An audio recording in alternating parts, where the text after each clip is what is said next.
JMJ here. Today I wanted to talk about the importance of staying humble in the mountains.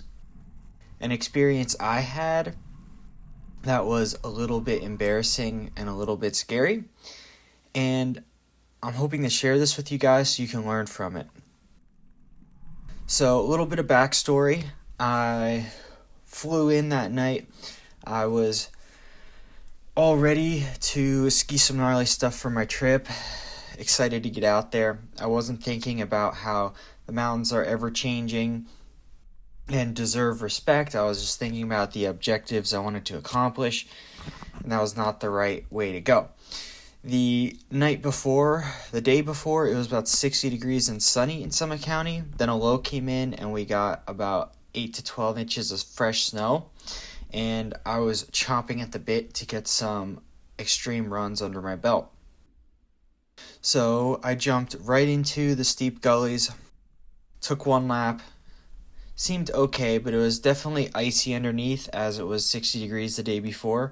Had some freeze thaw, a lot of rocks were sticking out. Where the sun hit, you couldn't see it because of the snow over top, but the first run, I didn't think that much of it.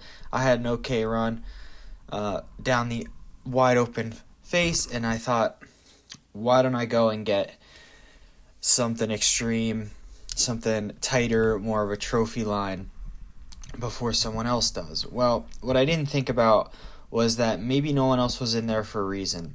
And that reason was it was icy and rocky, and I didn't think about that at the time. So I ended up getting myself into a tight, steep chute, and it was not at all what I expected.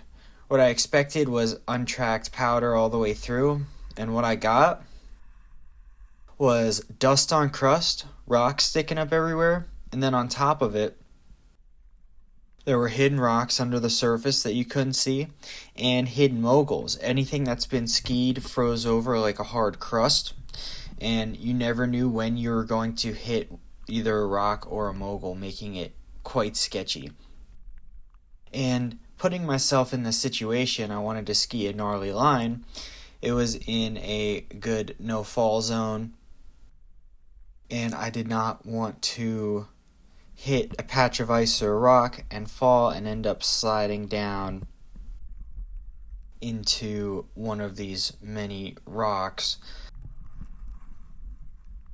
before I got to the main chute. So what I ended up having to do was I still skied it, but I had to billy goat and hop my way down it.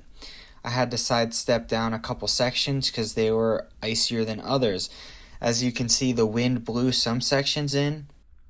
In other sections, it blew out.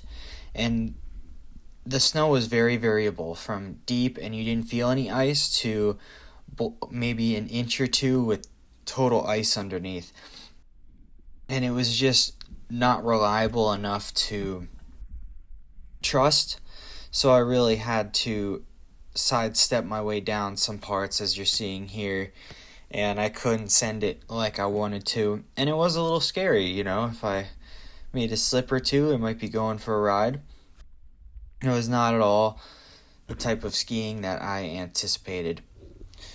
So the mountains definitely humbled me and taught me a lesson to always check and be certain of the conditions before you try anything that is difficult or near the higher end of your skill level, and to always search some more and be ready for anything that might happen.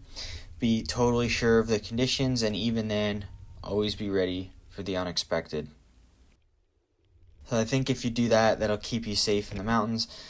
Thankfully, I didn't have a bad time, but it was not what I expected, and the mountain definitely humbled me. Even though I did get some pretty good sections here and there. So with that, that's my tip for you today. If you have any questions, comment below.